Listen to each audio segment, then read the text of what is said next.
Magandang gabi po sa lahat po ng nanonood or nakikinig po sa gawain ito ng Our Daily Devotion na tayo po ay nasa Season 31 na po na ang pamagat po nito ay ang ating latest encounter with Jesus. Nagpapasalamat po ako sa Diyos sa pagkakataong muling ibinigay na ito na muli ay makapagbahagi po ng karanasan ko sa ating Panginoong Jesus. Kaya po samahan po ninyo ako sa gabing ito na manalangin at tayo po ay magpapasimula na po sa gawain ito. Tayo po ay pumikit na sandali. Hallelujah. Amang Diyos sa langit, sa oras pong ito, Panginoon, ako po ay patuloy na lumalapit sa iyo, Panginoong Diyos. Nagpapasalamat, Panginoon, sa pagkakataong ito na muli ay ibinigay mo, Panginoon, na magkaroon po ako ng pagkakataon na makapagbahagi, Panginoon, upang patuloy kang maparangalan sa aking buhay, Lord. Panginoon, ikaw pinakasisiyasat ng aking puso, ng aking isipan. At kung sa oras na ito, Panginoon, ay may nagawa po ako ng mga bagay na hindi karapat-dapat sa iyo, Panginoon. Maging sa salita, sa gawa, at sa pag-iisip, Panginoon, ay hinihiling ko po, Ama, na linisin po ninyo ako ng banal na dugo ng aking Panginoong Hesukristo at patuloy, O Diyos, na paranasan ko po ang biyaya ng kaligtasang binigay mo po sa akin. Panginoon, maraming salamat po, Ama, sa oras na ito. Patuloy na pagpalain po ninyo ang devosyong ito, Panginoon, na tunay nga po na makahamon po sa aming mga pananampalataya, dakilang Diyos. Gamitin mo po ako na yung lingkod, Panginoon, upang patuloy kang mabigyan ng karangalan, Panginoon, at kapurihan sa buhay ko. Maraming salamat po, Ama. Sa iyo po ang lahat ng papuri, Ama, sa pangalan ni Jesus. Amen. Ayan po.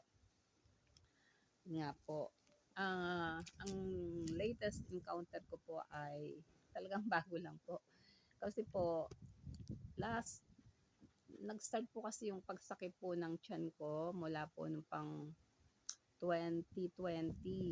Yan po, nagsasakit na po siya at nakailang balik na rin po ako sa doktor, nagre-reseta ng gamot, pero patuloy ko pong nararanasan yung pagsakit ng tiyan, yung ang hapdi-hapdi niya, minsan man parang ang lamig-lamig niya, minsan man ho para akong nasusuka. At last July po, nasa doktor din po kami sa gastroenterologist po. At in-advise po ako na magpa-endoscopy last July. Pero parang natatakot po ako talaga. Parang hindi ko po alam. Baka nasa isip ko po kasi baka kung ano po yung makita nila sa loob ng tiyan ko. Kasi talagang bilang tao po, nagkakaroon po ako ng pangamba tungkol doon sa aking nararamdaman. Tsaka po bago pa po yung mga, ito pong, bago pa po ako nakabalik sa doktor ulit ay every time po na sa madaling araw ay kasi po parang may gumuguhit lagi sa tiyan ko tapos po umakyat sa lalamunan, nasusugatan niya po pati lalamunan ko. Pag dura ko po sa madaling araw ay maitim na po yung dugo. Maitim na po yung dugo doon sa laway ko. Hindi ako nagsasalta doon sa anak ko kasi po siya po ay sobrang yung sobra pong nag-aalala. Sabi ko nga, kapag ka nag-alala pa siya sa akin, eh baka mauna pa siya sa akin kasi dati nung dinala ako sa ospital, eh, muntik na ho siyang himatayin. Masyado po siyang matatakotin na pagka ako po yung naka-involve, eh, sobra po yung pag-aalala niya sa akin. Kaya hindi po ako nagkikikibo, bili lang po ako ng gamot. Pero yun nga po, dumating po yung point na nahihirapan po ako doon sa sakit ko kasi po talagang ang hapdi niya at sa gabi po ay minsan di ako makatulog kasi po masakit. Nagpipray ako, pero siguro sabi nga ng Lord, tigas ang ulo mo eh, ayaw mong pumunta sa doktor. Kasi po bilang tao po talaga, nandun po talaga yung yung pangamba, yung lalo po kami, sabi nga nung sa ospital po kami sa Chinese noong Sabado. Nung Sabado po yon, ano po, tanong agad, meron bang cancer sa family? Kasi naano po yung history. Sabi ko marami po, yung ganun. Pero before pa po yon, bago pa po ako, nung nag-decide na po ako talagang, nag-pray na po ako talaga sa Panginoon. Sabi ko, Lord, hindi mo ipapahintulot na yung sakit na yon ay dumaloy sa akin. Sabi ko gano'n. Kasi po, last year lang po namatay yung ate ko. Cancer po yung kinamatay niya. Yan po. Medyo sa isip ko po, hindi po ako natatakot na sabi nga umuwi sa Panginoon kasi alam ko naman po na handa na po ako talaga spiritually, handa po ako. Kaya lang po may mga request po ako, may mga prayer pa po ako sa Panginoon na sabi ko, wag po muna Lord kasi po gusto ko pong kung pagbibigyan mo po ako ay gusto ko po na makita pang lumaki yung anak ni Jessica, yung bang pag iniiwan po sila ng mga magulang nila kasi pareho pong may trabaho, ay kaya po nila na ayusin yung sarili nila, na marunong na po silang magluto, ayan, hindi na po sila masyadong aalalahanin ng nanay niya. Yun lang po naman yung request ko sa Panginoon. Kaya lang sabi ko pero Lord, sabi ko, sabi ko di ho ba nagre-request po ako na sa inyo ng 75 years. Pero yun po ay ayon sa kalooban mo, hindi po sa akin. Kasi sabi ko nga po sa Lord, kung magiging sakitin po ako at magiging bedridden, sabi ko wag na lang po Lord. Yung kalooban mo ang masunod, wag yung kung ano yung gusto ko. Syempre, tayo po bilang mananampalataya, handun po tayo palagi sa kung ano ang kalooban ng Panginoon. Talaga pong yun yung ating ipagpipray talaga. At sabi ko nga po nung Friday ng gabi, nagpray na rin po ako. Sabi ko, Lord, wala pong makikita. Kasi po, ito po ang pinanghawakan ko. Ito pong chapter 91 ng Aklat po ng mga Awit, verse 1 and 2. Tapos po, lulundag po tayo sa 14 hanggang 15. Sabi po ng Aklat ng mga Awit, 91, 1 and 2, sabi, siyang naghahangad ng pagkupkop ng kataas-taasan at nananatili sa kalinga niyong makapangyarihan. Makapagsasabi sa kanyang Panginoon, muog ka't tahanan, ikaw ang aking Diyos, ang Diyos tangi kong pinagtitiwalaan. So, yun po, inano yun, inano ko po nung gabi na yon, tapos po nagpray po ako talaga. Sabi ko, Lord, hindi mo ipapahintulot na may makita po at alam ko po na pinagaling mo na po ako. Yan po talaga, nakikipag-ano po ako sa Panginoon. At sabi po din sa 14 and 15, ang sabi ng Diyos, aking ililigtas ang tapat sa akin at iingatan ko ang sino mang taong ako'y kikilanlin. Pag sila'y tumawag, laging handa ako na sila'y pakinggan.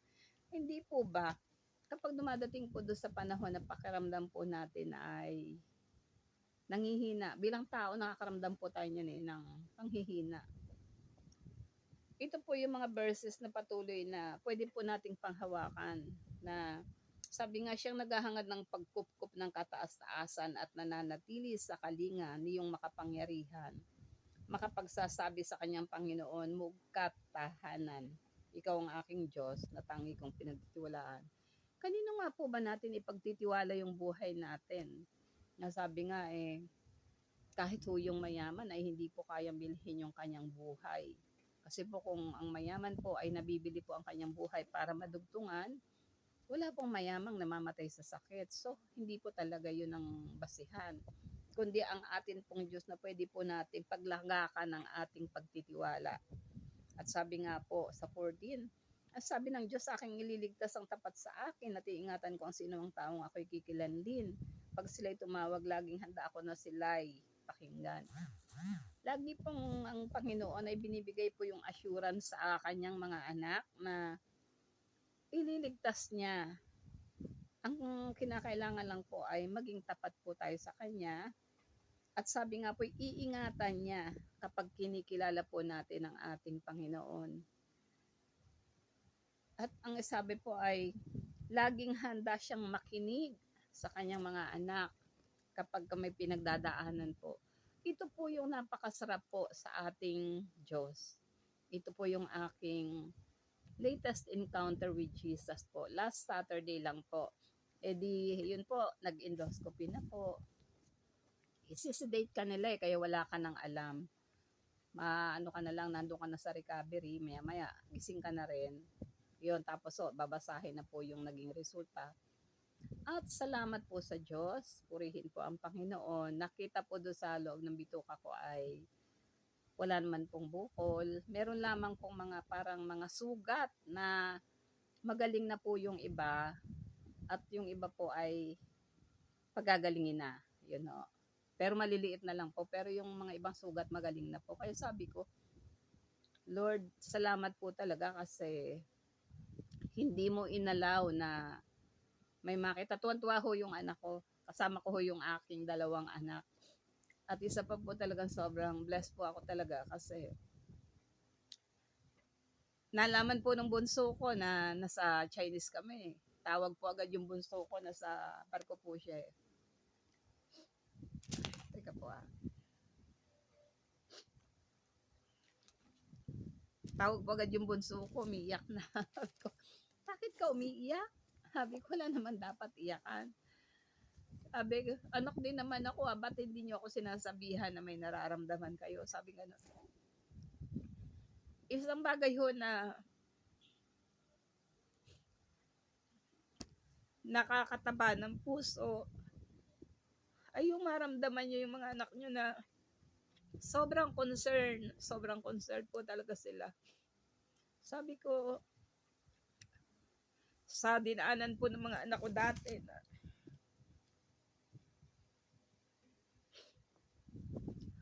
nahirap ng buhay namin, hindi po ako nag-expect na ganun ho sila kabuting anak.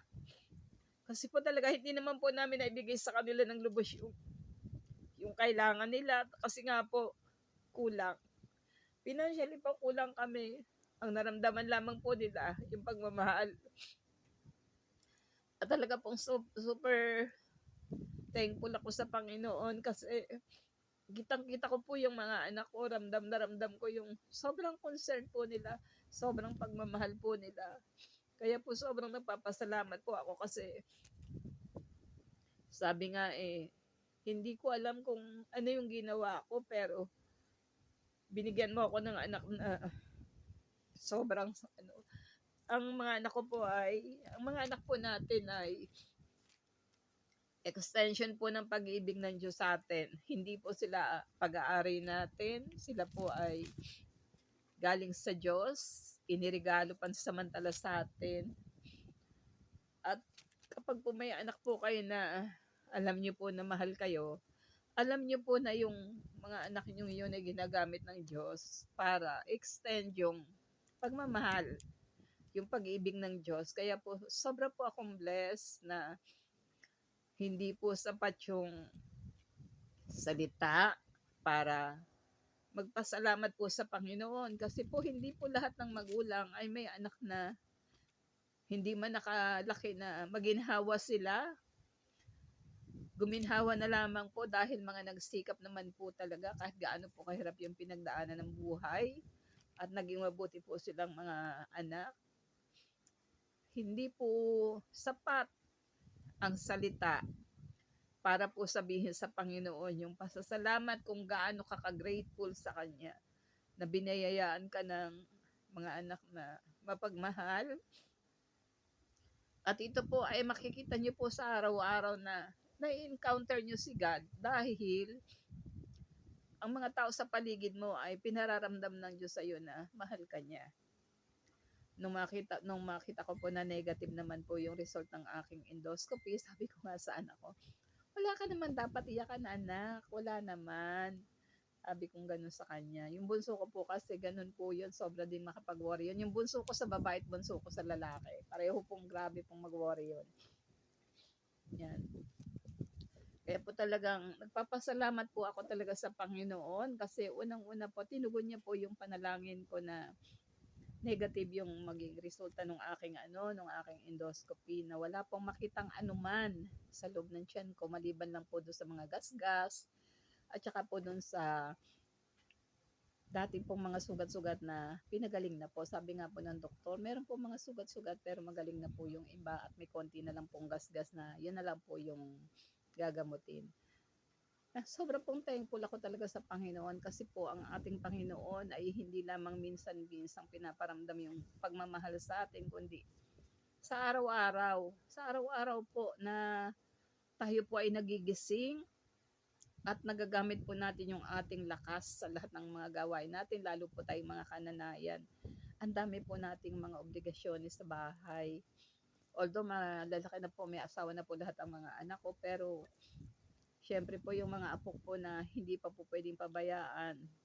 Talaga pong sabi ko nga, hindi puwedeng natapos po sa pag-aasawa ng mga anak ang tungkulin ng isang magulang. Lalo po ang mga anak ko, ako na lang yung meron sila dahil wala na po silang tatay, matagal na. Kaya po talagang sobrang nagpapasalamat po ako sa Diyos sa patuloy na pagpapakahayag po ng Panginoong Hesus, sa pagpapagaling po. Kaya po tayo po mga anak ng Diyos, wag po tayong panghihinaan ng loob pag may mga nararanasan tayo, nararamdaman. Balik-balikan po natin yung salita po ng Diyos at sigurado po na ito po yung magpapalakas sa atin. At sabi pa rin po dun sa awit 56:3, sabi po, kapag ako'y natatakot, o aking Diyos na dakila, sa iyo ko ilalagak pag-asa ko at tiwala. Yan po. Mapapanaligan po talaga natin na pag natuto po tayong magtiwala sa Panginoon, talaga pong ipararanas din niya sa atin yung pagkalinga niya, yung mga pangako niya na hindi kita iiwan, hindi kita pababayaan, ayan. Pakikinggan kita kapag tumatawag ka. Yan po. Kaya po talagang yun po yung aking maibabahagi sa inyo kasi po ang pamagat po nga ay latest encounter with Jesus. Yan po yung aking latest encounter sa ating Panginoong Jesus na talaga pong sobra pong napakabuti ng ating Diyos. Maglambing ka lang, talaga pong nakikinig po siya. Hindi po siya yung sabi nga kagaya ng mga sinasamba-samba natin na hindi nakakarinig. Siya po talaga kahit lang po yung tahimik lang po tayo at kahit po yung ating buntong hininga, alam po ng Diyos yung ating nasa puso, nasa isip. Kaya po talaga pong salamat po sa Panginoon, sa kagalingan. Kasi po nung nakakaraan, nahihirapan po ako talaga sa tiyan ko eh. Sobra po talaga nagpapahirap sa akin. Pero salamat po sa Panginoon sa kagalingan. Sa kagalingang nagmumula sa Panginoon, yung pong mga doktor, yun pong mga gamot ay instrumento lamang yan. Pero ang magpapasya pa rin po sa pagpapagaling sa atin at magbibigay ng buhay sa atin ay ating Panginoon. At one time nga po, kasi sa totoo, ako po ay madalang makatulog po ng maayos. Pero the day before po nag-endoscopy ako, nakatulog po ako ng diretsong siguro po 6 hours.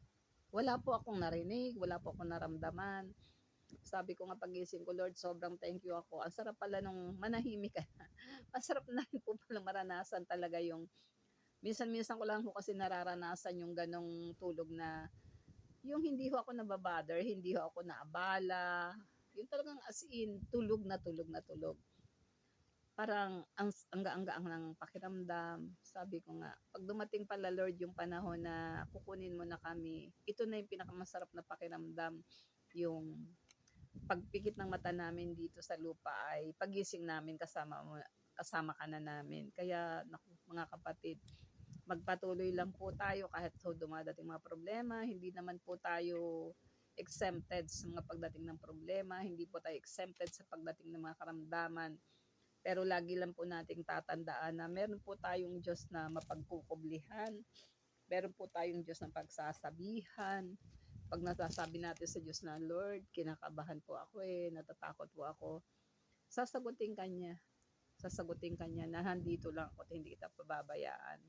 Kaya pupurihin ng Panginoon sa gabi pong ito. Patuloy o Diyos na sa iyo lamang maibigay ang lahat ng kapurihan. Tayo po'y manalangin. Dakilang Diyos aming Ama, sa oras pong ito, Panginoon. Lubos ko pong ibinibigay sa iyo ang lahat ng papurit. Pasasalamat sa kagalingan, Panginoon, sa buhay, sa kalakasan na patuloy mong pinagkakalob sa iyong mga anak, Lord.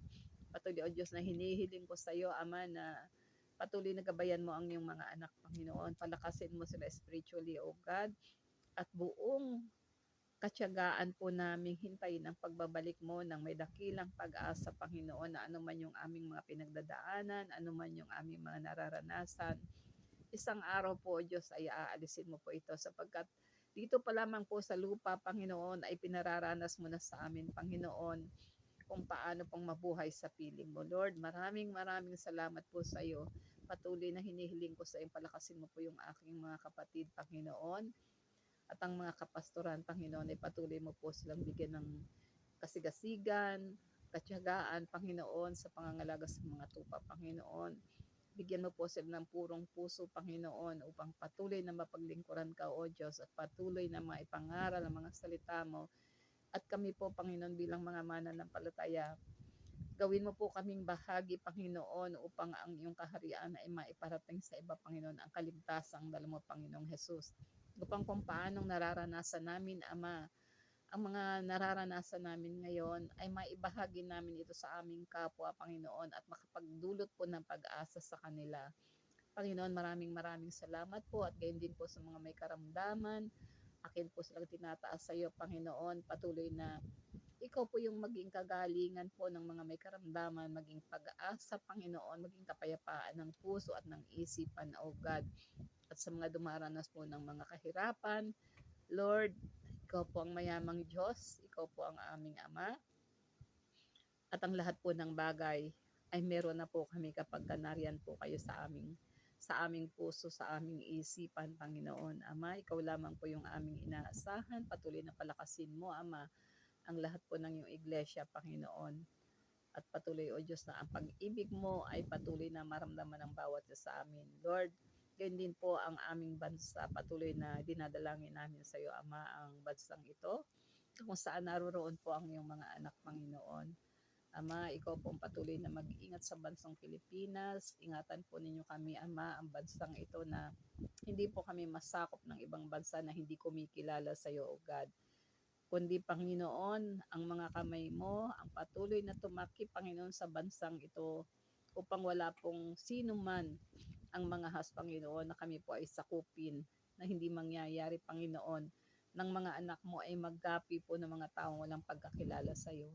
Patuloy na abutin po ninyo, Ama, ang bawat lugar ng bansang Pilipinas, at gayon din po, mabigyan mo po ng wisdom, Panginoon, ang lahat ng namumuno sa bansang ito, Panginoon, mula sa aming presidente hanggang sa pinakamababang sangay po ng aming gobyerno, Panginoon. Bigyan mo po sila ng wisdom, Ama, ng pagkakilala sa iyo, ng banal na pagkatakot sa iyo, Panginoon. Matuto po silang sumunod, Panginoon, sa iyo, Lord. Maraming maraming salamat po, Ama. Sa iyo ko po binabalik ang lahat ng papuri, ang lahat ng pasasalamat sa pangalan ni Jesus na aming Diyos. Ang lahat po ay magsabi ng Amen. Amen po. Amen.